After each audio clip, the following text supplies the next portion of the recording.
ఇప్పుడు ఇద్దరు డిప్యూటీ సీఎంలు ఉన్నారు. అటు ఆంధ్రలో, ఇటు తెలంగాణలో.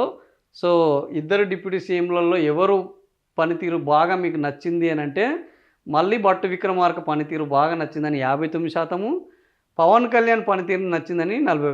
పాపం ఆంధ్రతో నారా లోకేష్‌తో కంపేర్ చేస్తే కూడా పవన్ కళ్యాణ్ ముందంజలో లేడు.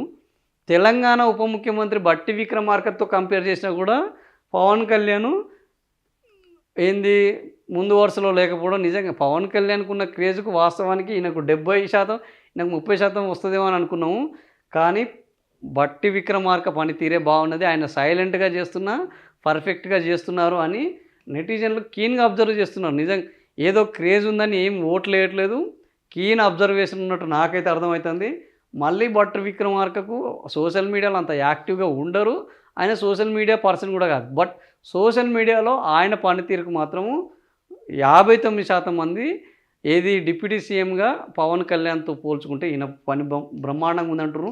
మరి పవన్ కళ్యాణ్ ఏడ వెనకబడుతున్నారు? పవన్ కళ్యాణ్‌కు మరి ఎందుకు ఇట్లాంటి జనాలు నెటిజన్లు ఎందుకు ఆయనకు మద్దతు పలకట్లేదనేది ఆలోచించాలి. మరి పవన్ కళ్యాణ్ ఇంకా ఆయన పనితీరు మెరుగుపడాల్సిన అవసరం ఉన్నదని అయితే తెలుస్తుంది.